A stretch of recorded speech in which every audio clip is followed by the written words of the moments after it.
Assalamualaikum everyone, welcome to Vocabgram where you learn English with easy lessons. Let's learn some daily use English sentences and I'm going to teach you two advanced English structures in this lesson.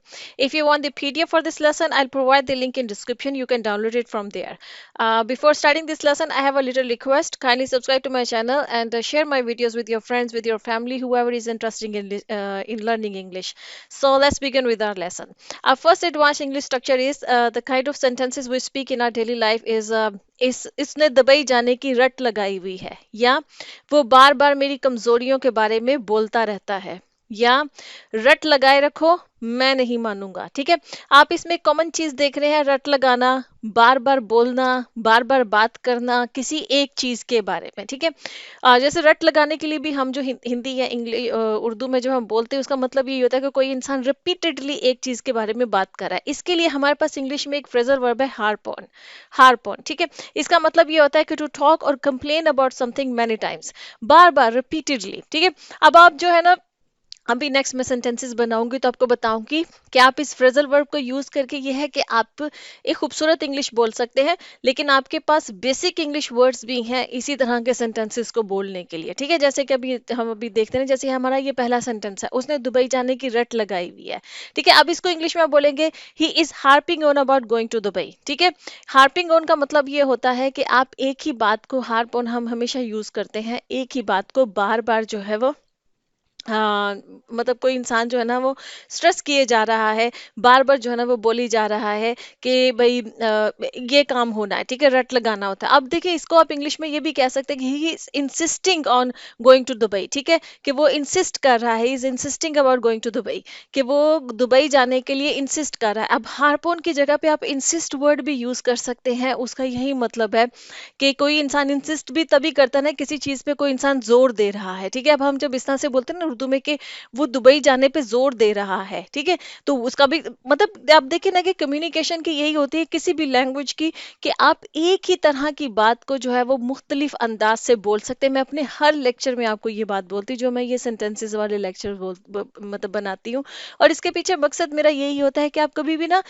इसमें अपने दिमाग में इस चीज का stress ना रखा करें कि मुझे जो है ना exactly word to word translate करना है, क्योंकि वर्ड टू वर्ड ट्रांसलेशन में फंसेंगे ना तो आप कभी भी फ्लुएंट नहीं हो पाएंगे। ठीक है, अपने आप को इजी रखें और ये रखें कि भाई मेरे दिमाग में मैंने एक बात कहनी है, उसके पास मेरे माइंड में कितनी वोकैबुलरी मौजूद है, मैं उसी वोकैबुलरी से अपनी उस बात को कम्युनिकेट कर दूं, वहीं से आपकी जो है ना वो स्पोकन इंग्लिश अच्छी हो जाएगी। जस्ट ठीक है, और ये जो चीजें बताने का मकसद ये होता है कि जैसे हार्पोन आपने एक फ्रेजल वर्ब जो है वो सीख लिया, अब आप उसको याद कर लीजिए। जहां पर भी आपको रट लगाना है, बार बार बात करने के बारे में बात हो रही है, भी हम नेक्स्ट देखेंगे, वहां आप यूज कर सकते हैं। लेकिन इन केस आपके दिमाग में हार्पोन नहीं आ रहा है तो आपके पास इंसिस्ट वर्ड तो सबको मालूम है ना, कॉमनली हमें मतलब हम यूज करते हैं। ठीक है, ही इज इंसिस्टिंग, इंसिस्टिंग का मतलब ये है कि वो बार बार इस बात के बारे में कह रहा है, इस पे जोर दे रहा है, he is insisting about going to Dubai. ठीक है, कि वो इस बारे में इंसिस्ट कर रहा है। ठीक है, इसी तरह से हमारे पास नेक्स्ट जैसे सेंटेंस है, वो बार बार मेरी कमजोरियों के बारे में बोलता रहता है। ठीक है, अभी जो बार बार बोलते रहना है, रट लगाना है, इस तरह के सारे सेंटेंसेस के लिए हम हार्प ऑन यूज कर सकते हैं।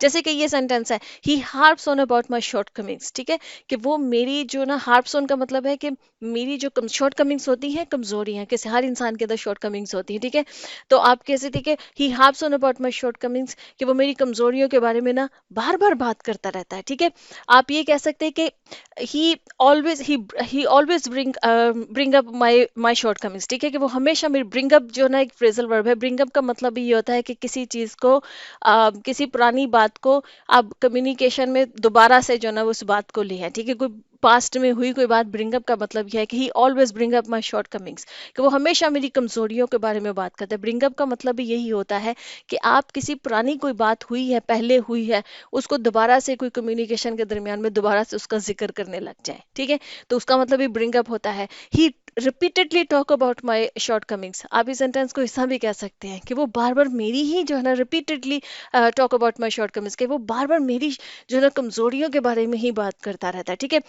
ये stress about my shortcomings, वो मेरी ही शॉर्ट कमिंग्स में मेरी कमजोरियों पे जोर देता है। ठीक है, stress about, bring up, repeatedly talk about या हार्प ऑन, आप इनमें से कुछ भी बोल सकते हैं। मकसद होता है अपनी थॉट्स को दूसरों के साथ कम्युनिकेट करना, आप उसको वर्ड्स में अपनी थॉट्स को कन्वर्ट करके सिर्फ सिर्फ अपना जो मैसेज है वो कन्वे कर सके, ठीक है। जैसे हमारे पास नेक्स्ट सेंटेंस है, रट लगाए रखो मैं नहीं मानूंगा, ठीक है।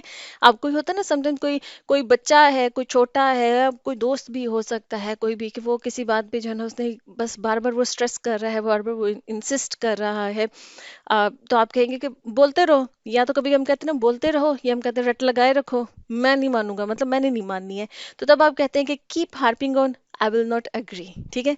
कीप हार्पिंग ऑन या कीप इंसिस्टिंग, यहाँ पर आप इंसिस्ट भी कह सकते हैं, keep insisting I will not agree, कि बोलते रहो या बात करते रहो या जोर देते रहो इस बात पे, मैं नहीं मानूंगा, ठीक है।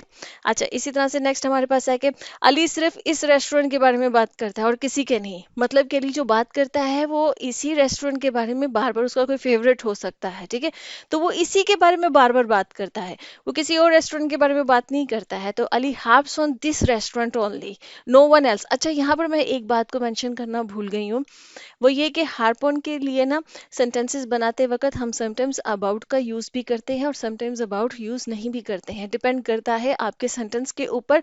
और कुछ सेंटेंसेस ऐसे होते हैं कि उसमें अबाउट को यूज करें या ना करें, उसका जो है ना वो सेम मीनिंग निकलता है, ठीक है।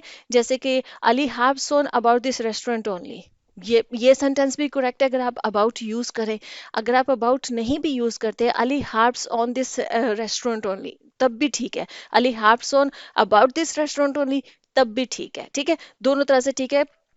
कभी बात करते वक्त कुछ लोग अबाउट यूज कर लेते हैं, कुछ लोग नहीं भी यूज करते हैं, इट्स ओके, ठीक है। जैसे कि ये है कि बीमारी की रट लगाने का कोई फायदा नहीं होता ना, कुछ कुछ लोग बार बार मैं बीमार हूँ, मैं बीमार हूँ, एक ही अपनी बीमारी का रट लगाने, अटेंशन सीकर टाइप जो लोग होते हैं, ठीक है, तो उसको कहेंगे बीमारी की रट लगाने का ना कोई फायदा नहीं, क्योंकि बार बार एक ही बात को सुन के ना उसका असर खत्म हो जाता है, ठीक है। तो आप कह सकते हैं कि there is no use in harping on on your illness भी कह सकते हैं, या harping on about your illness, दोनों करेक्ट है, ठीक है। कि कोई फायदा नहीं है, there is no use in harping on about your illness, कि अपनी बीमारी के बारे में रट लगाने का कोई फायदा नहीं। इसको एक और अंदाज से भी कहा जा सकता है कि it's pointless to harp on your illness, ठीक है। पॉइंटलेस का मतलब ये है there is no use of भी हम यूज करते हैं, there is no use in भी हम यूज करते हैं, ठीक है।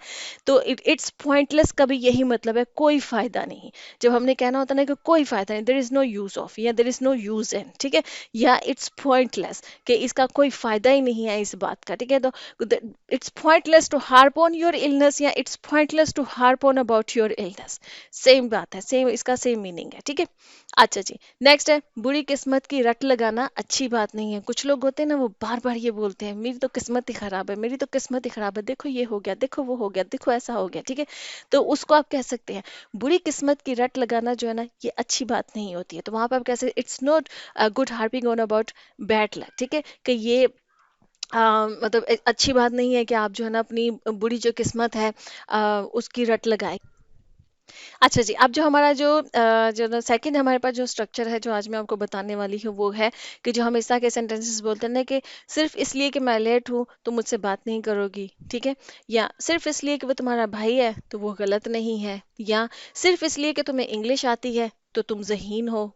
वेरी अनफॉर्चुनेट, हमारे यहाँ ये एक कॉन्सेप्ट है कि जिन लोगों को इंग्लिश आती है तो हम उनको इंटेलिजेंट समझते हैं और जिनको नहीं आती है तो हम उनको समझते हैं कि ये लोग इंटेलिजेंट नहीं है। जुबान का, लैंग्वेज का इंटेलिजेंस से कोई ताल्लुक नहीं होता, ठीक है। तो अब इस तरह के जो अपने भी ये हमने जो एग्जांपल सेंटेंसेस बनाए इसमें जो हमने कॉमन चीज़ देखी वो है सिर्फ इसलिए, ठीक है। सिर्फ इसलिए हम यूज़ करते हैं जब हम कहना चाहते हैं तो उस वक्त हम यूज़ करते हैं जस्ट बिकॉज, जस्ट बिकॉज, ठीक है। अब हम इसको सेंटेंसेस बनाते हैं, आप जस्ट बिकॉज को सेंटेंस के स्टार्ट में भी यूज़ कर सकते हैं और सेंटेंस के सेंटर में भी यूज़ कर सकते हैं। मैं दोनों स्टाइल के आपको सेंटेंसेस बना के बताती हूँ, दोनों तरह से करेक्ट होते हैं। जैसे कि आपने ये कहना कि सिर्फ इसलिए कि मैं लेट हूँ तो तुम मुझसे बात नहीं करोगे, तो आप इसको ऐसे भी कह सकते हैं just because I am late you will not talk to me, या आप ये भी कह सकते हैं कि you will not talk to me just because I am late, ठीक है। तो आपने सेंटेंस के स्टार्ट में भी जस्ट बिकॉज को यूज कर लिया और अपने सेंटेंस के सेंटर में भी जस्ट जस्ट बिकॉज यूज करें। अच्छा, अब ये भी होता है ना कि हम बोलते वक्त जब उर्दू या हिंदी में बोलते हैं कि सिर्फ इसलिए कि मैं लेट हूँ, इसका ये मतलब नहीं कि तुम मुझसे बात नहीं करोगे, तो इसको आप इस तरह से कहते इसका ये मतलब नहीं है, तो आप उसके लिए हम यूज करते हैं इट डजेंट मीन, ठीक है। जैसे कि आपने कहना हो कि just because I am late it doesn't mean you will not talk to me, ठीक है।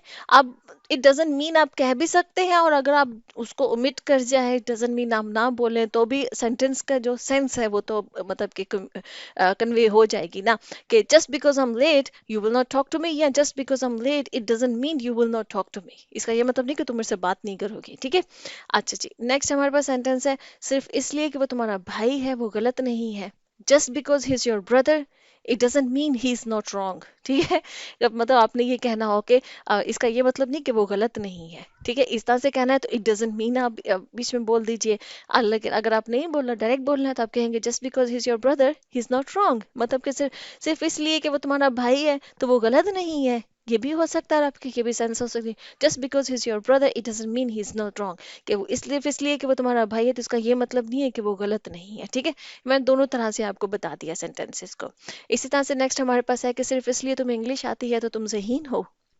क्वेश्चन है ना दूसरे से, तो आप कह सकते हैं कि just because you know English so you are intelligent, कि सिर्फ इसलिए कि तुम्हें इंग्लिश आती है तो तुम जो है ना वो ज़हीन हो। You are intelligent just because you know English, ठीक है, कि तुम इंटेलिजेंट हो, तुम ज़हीन हो सिर्फ इसलिए कि तुम्हें इंग्लिश आती है, ठीक है। ओके जी फ्रेंड्स, यहाँ पर लेसन ख़त्म होता है। अच्छा है लगा है लेसन तो मेरे चैनल को सब्सक्राइब कीजिए और मेरी इन लेसन्स को शेयर कीजिए। And I see you next lesson. अल्लाह हाफिज़।